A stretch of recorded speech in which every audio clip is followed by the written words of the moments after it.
Basically গত 9 June 2024 তারিখে Coca Cola নিজস্ব যেই ইউটিউব চ্যানেলে একটা বিজ্ঞাপন প্রচার করে।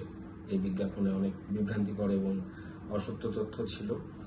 এটার পরেই মূলত আমার পক্ষ থেকে লিগ্যাল নোটিশটা পাঠানো। কিন্তু কোকাকোলা এর আগে থেকেও বেশ কিছু অপকর্ম করে আসছিল এবং বাংলাদেশ আইনের সাথে সাংঘর্ষিক কার্যকলাপ করে আসছিল। কিন্তু এই বিজ্ঞাপনটায় এমনভাবে মানুষের ধর্মীয় অনুভূতিতে একদিক দিয়ে আঘাত দেওয়া এবং ঠিক অন্যদিকে মানুষ সংবিধান মেনে একটা বয়কট কর্মসূচি সাধারণ বাংলাদেশিরা চালিয়ে নিচ্ছেন, সেই বয়কট কর্মসূচিকে একটা নস্যাৎ করবার জন্য এটা তাদের একটা গভীর চক্রান্ত, এই ধরনের বিজ্ঞাপন প্রচার করা। কারণটা হচ্ছে তারা কিছুটা দিগ্ভ্রান্ত হয়ে গিয়েছিল, কারণ আল জাজিরার একটা প্রতিবেদন মতে কোকাকোলার বিক্রি বাংলাদেশে 23% নেমে এসছে, যেটা অর্থাৎ 77% হ্রাস পেয়েছে।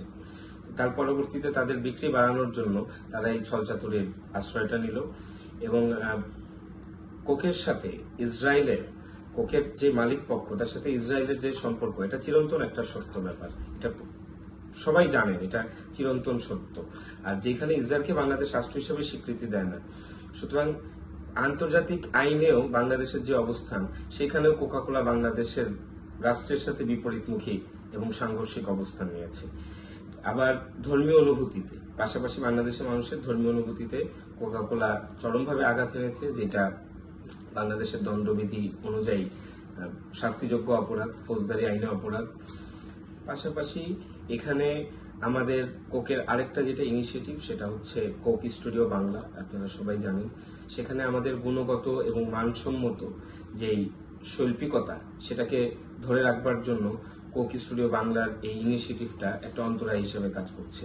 তারা কালজয়ী সৃজনশীল মৌলিক শিল্পকর্মগুলোকে বিকৃত করে ফেলছে, অর্থাৎ পরবর্তী প্রজন্মের একটা রুচির বিকৃতি ঘটার একটা শঙ্কা কিন্তু কোক স্টুডিও বাংলার ফলে এখানে তৈরি হচ্ছে।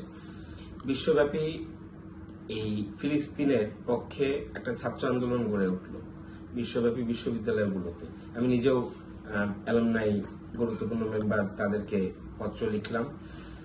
এখানে কোকের সাথে সম্পৃক্ত ব্যাকট্রোকের যে সিইও ল্যারি ফিঙ্ক, তিনি মার্কিন ক্যাম্পাসে ফিলিস্তিনপন্থী শিক্ষার্থীদের নিন্দা প্রকাশকে সমর্থন করেছেন বলে গণমাধ্যমের খবর, নির্ভরযোগ্য সূত্রের খবর। তো তারা হচ্ছে কোকের সাথে সম্পৃক্ত। কাজে এটা বুঝতে বাকি নাই যে কোকের সাথে সম্পৃক্ততা কাদের, কিন্তু তারা এই ব্যাপারটা সম্পূর্ণ আড়াল করবার একটা অপচেষ্টা বাংলাদেশের মানুষের থেকে করেছে। পাশাপাশি বাংলাদেশের যেই, আমি যদি বলি যে জলবায়ুতেও কোকের একটা নেতিবাচক প্রভাব আছে। তাদের যে প্লাস্টিক উৎপাদন এবং প্লাস্টিকের যে ব্যবহার এই কোকের ফলে, সেটাও কিন্তু বাংলাদেশের জলবায়ুতে এবং পরিবেশেও একটা মারাত্মক নেতিবাচক প্রভাব রাখছে। আবার আরেকটা, সেটা হচ্ছে ভোক্তা অধিকার সংরক্ষণ আইন 2009, যেটা বাংলাদেশে আছে। এখানে কিন্তু মিথ্যা বিজ্ঞাপন একটা শাস্তিযোগ্য অপরাধ, এবং এই মিথ্যা বিজ্ঞাপন দিয়ে কিন্তু তারা বাংলাদেশে যেই মুনাফাগুলো করেছে, এটার ফলে বাংলাদেশের মানুষ এই মিথ্যা এবং বিভ্রান্তিকর বিজ্ঞাপনের ফলে এখানে কোটি টাকার উপরে কিন্তু বাংলাদেশের মানুষের ক্ষতি সাধিত হয়েছে। এই কারণে আমি বলেছি যে 9 তারিখের পরে, সেই বিজ্ঞাপনটা প্রচার করার পরে যত মুনাফা হয়েছে তার সম্পূর্ণ হকদার হচ্ছে রাষ্ট্র হিসেবে বাংলাদেশ। পাশাপাশি কোক নিজস্ব ওয়েবসাইটে কিছু তথ্য দেয়, সেই তথ্যগুলো আমি লিগ্যাল নোটিশে উল্লেখ করি, এবং সেখানেও কিছু বিভ্রান্তিকর তথ্য কিন্তু ছিল। তো এইখানেও কোক, এবং সেখানে কিছু বানান ভুল ছিল, বিভ্রান্তিকর তথ্য ছিল, কিছু গবেষণার কথা বলা হয়েছে, সেখানে সম্পূর্ণ গবেষণাও পাওয়া যায় না। তো সেখানেও তারা একটা ছলচাতুরির আশ্রয় নিয়েছে। এটা তথ্য অধিকার আইন মোতাবেক আমি মনে করি যে কোকের অনতিবিলম্বে এগুলো জনসম্মুখে আনা উচিত। সে কারণে কোককে নির্দিষ্ট সময় বেঁধে দেওয়া হয়েছে, এবং পাশাপাশি মানুষ যেটা অনির্ভরযোগ্য তথ্যের উপর ভিত্তি করে কিংবা কাল্পনিক তথ্যের উপর ভিত্তি করে বাংলাদেশিরা কোক বর্জন করছেন, এরকম একটা বার্তা এই বিজ্ঞাপনের ফলে কিন্তু সারা বিশ্বের কাছে পৌঁছে গিয়েছে।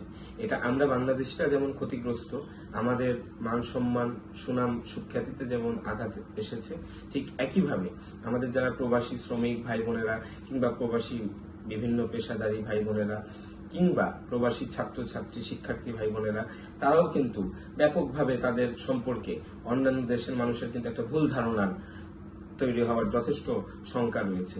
তো তাদের এই মানহানিটাকে ছোট করে দেখবার কারণ নেই, এবং এই মানহানিটাকেই আমি যেটা বলেছি যে 1 লক্ষ কোটি টাকার চেয়ে এই মানহানি 1 লক্ষ কোটি টাকার এই মানহানি মামলাটা ভবিষ্যতে আমরা হয়তো নিষেধ করবো যদি কোনো সন্তোষজনক আমাদেরকে প্রত্যুত্তর না দেয়।